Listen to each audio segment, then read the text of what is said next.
Hello my sweet friends and welcome to DIY with Nadia. Today I'm making 3 DIYs using a Dollar Tree scarf.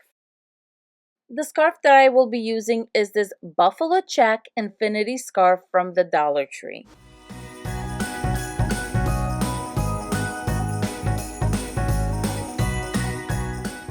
To get started on this wreath, I'm going to prepare my floral wire and set it to the side.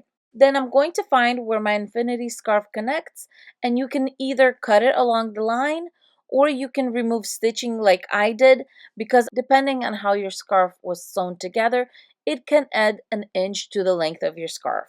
Now I'm going to start wrapping the scarf around my Dollar Tree foam wreath form, and this one is 9.8 inches. I'm starting by grabbing 12 to 15 inches of the scarf and just holding it in place with one hand, and with the other hand I'm going to start tightly wrapping the scarf around my wreath, going all the way around, keeping it nice and tight.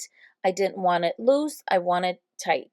When you come to the end, you want to overlap both tails, one tail going to the one side, the other tail going to the other side. Where you have that right in the middle, that is where I'm going to bring in my floral wire, and I'm going to tie it really tightly around both of the tails. As I said, one tail needs to go up, the other one needs to go down. This is what's going to lock the scarf in place. To decorate both tails of my scarf, I'm going to make little slits in it. I kept them about 1/2 inch wide, and I also went in about 1.5 to 2 inches.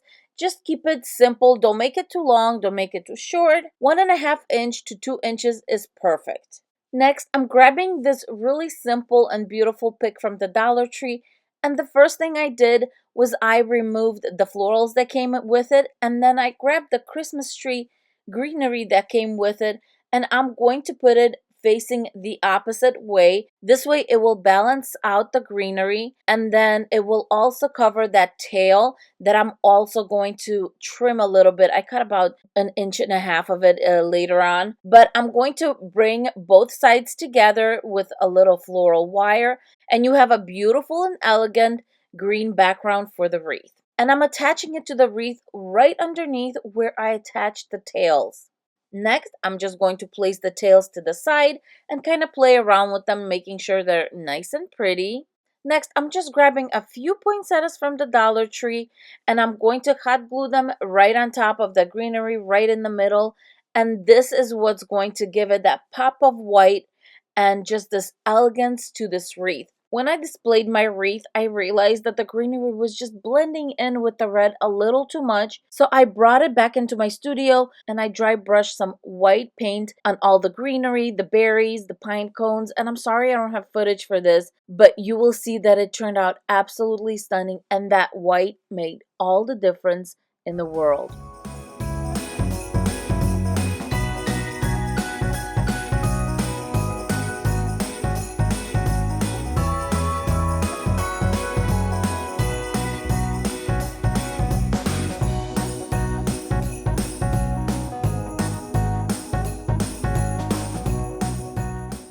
Today's video is part of the Holly Jolly Hop. It is hosted by Crafty Leanie and myself, and we got together with some amazing and absolutely talented DIYers to bring you some beautiful and inspiring Christmas decorations. The playlist for this collaboration is going to be in the description box below, so when you're done watching this video, please click on it and let's all get into the Christmas spirit.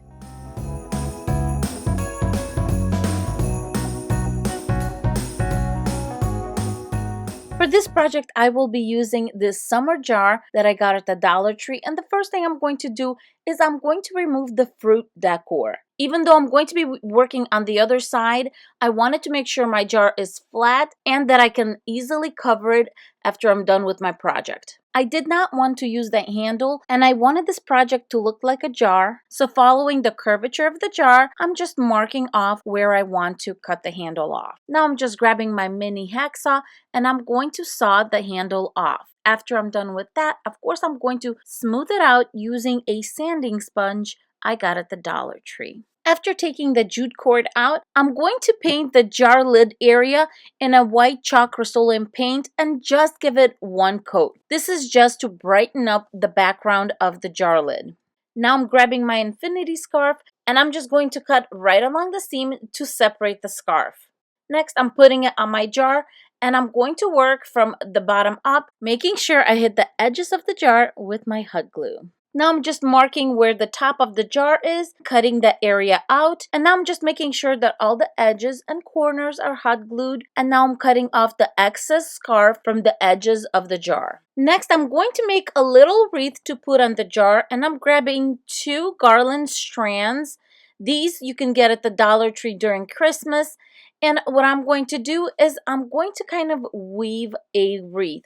To twist the garland together, I'm going to take one of the strips and put it an inch lower. Then I'm going to twist them together. And then at the end of each side, you should have an inch where it's much thinner than the whole wreath itself. And this is where you're going to make little hooks. And you just kind of twist. You make like a little hook on one side, make a little hook on the other side, and you hook them together and just squeeze. This will interlock the wreath and you can form it the way you want and you're all set to go. To give it a little bit of a snowy look, I'm grabbing some chalk paint by Rust-Oleum and I'm just dry brushing some right along the wreath. Next, I'm going to take another string of wired garland and once again, I'm going to dry brush it with my chalk paint. My camera tape died when I was taping this and it did not catch me hot gluing the garlands to the wreath, but all I did was the long one went on top and I just cut it to size, and then the wreath itself I put straight in the middle of the jar. Grabbing some vase fillers, and these are the foam little balls. They come in different sizes, different colors, and usually around Valentine's and Christmas you can find the ones that have the red in them. And I'm just going to take the tiniest ones and I'm going to hot glue them kind of in a zigzag around the jar lid and also around the wreath a little bit. Now I'm going to get my grosgrain ribbon and I'm going to make a little bow. And for those who watch my channel, you know I love using needle and thread to make a sweet little bow. So I'm just going to put needle and thread straight in the middle of my simple bow, wrap the thread around once or twice, and then tighten it up. I'm going to wrap it a few more times, and then in the back I'm going to give it a few knots so it's nice and secure. Next, I'm going to cut the tails off on a slant, and grabbing my lighter, I'm going to cinch the edges really quickly so the tails are sealed and they will not fray. And now I'm just hot gluing my bow to the top of my wreath. Now I'm grabbing these ornaments that I got at Walmart for $1.98, and this is a pack of 6, so a super deal. And I'm going to grab the little string that the bow and the little sign is held by, and I'm just going to hot glue it to the back so that everything stays in place, and then I'm going to hot glue the top of the ornament to the center of my white bow.